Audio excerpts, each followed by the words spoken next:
In them, Pollock truly took advantage for the first time of the extreme awareness he had always had of the physical aspect of his talent.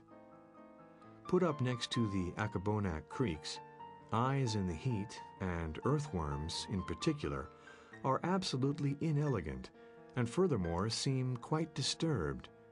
The vigorous active rhythms of the Sounds in the Grass series, aimed toward evoking the inner life of nature, nevertheless encourage an empathic viewer response.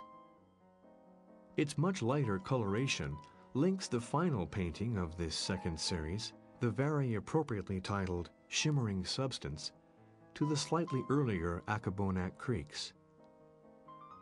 The configuration of this canvas comprises almost identical, pale, short, arcing strokes which smother a barely visible darker underlayer of pigment. As is also true of Eyes in the Heat, small opaque orbs peer out from behind the semicircular jabbings generated by repeated rotations of Pollock's wrist. In Full Fathom 5, not only are there odd collaged objects suggestive of eroded treasures buried in the sea, but also helping to create a strong sense of tactility is the energetic buildup of heavy paint, with varicolored patches visible beneath swirling tangled skeins. The apparently unintentional but very real elicitation of watery depths is underscored by the dominance of oceanic green, shot through with glints of red, yellow, blue, and purple, powerfully reminiscent of the sun and shade of underwater crevices. Pollock's freely admitted total retrenchment from traditional methods of oil painting was patently obvious in such works as Galaxy, Lucifer, and Full Fathom 5. From the looks of its imagery, Galaxy, one of the first of these, had begun in a similar vein to works of the previous year, such as Eyes in the Heat. However, at some point in the process of painting, Pollock laid down his brush and began instead to drip and spatter his pigment, not quite completely covering the underlayer, into which he also embedded small pieces of gravel to increase the texture.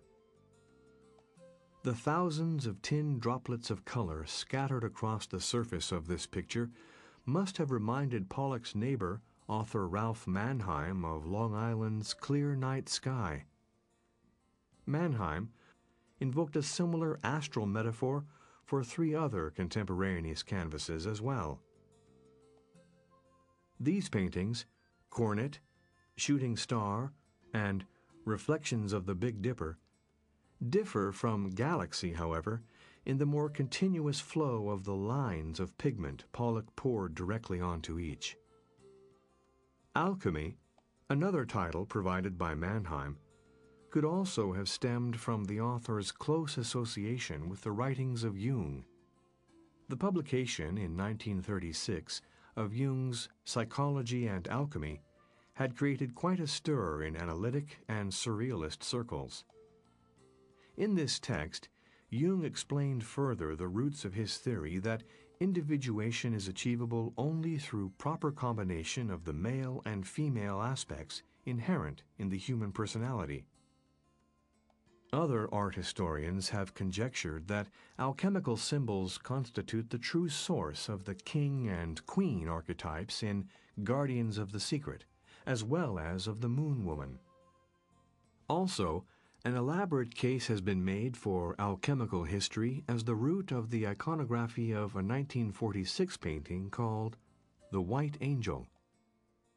It is probable that at this point the term Romanticism, which has been used so widely here, came to assume a greater significance. The development of the fetus. The coincidence between representation and action, or even the annihilation of representation in action, constituted the ultimate act, the final truth of a conception of existence which brought together history and nature, past, present, and future, in the act of creation.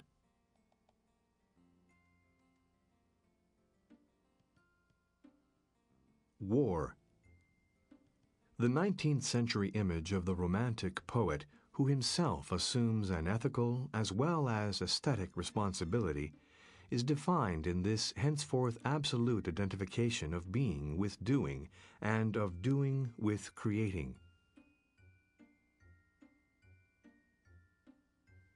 The only morality, and therefore the only truth, lies in becoming totally intermingled with one's creation, making painting and the act of painting a constant intervention into reality.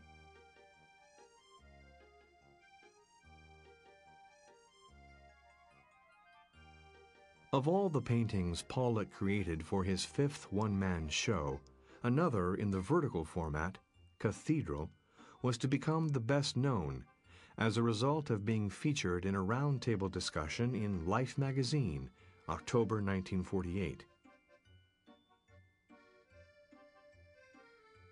Jackson Pollock was cited as one of the key heretics. The very lack of form and boundlessness which Huxley castigated, Rosenblum interpreted as both mystical and spiritual in its evocation of nature's breathtaking beauty. The first steps in this direction had been taken a little over a year earlier, when Pollock predicted his classic paintings in a canvas he designated Number 1A, 1948.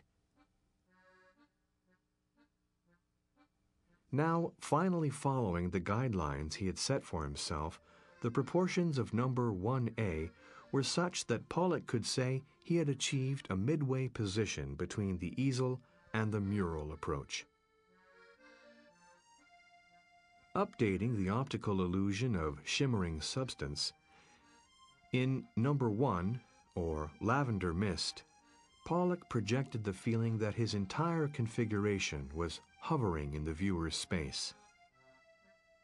The pyrotechnical dazzle of this painting, a result of myriad tiny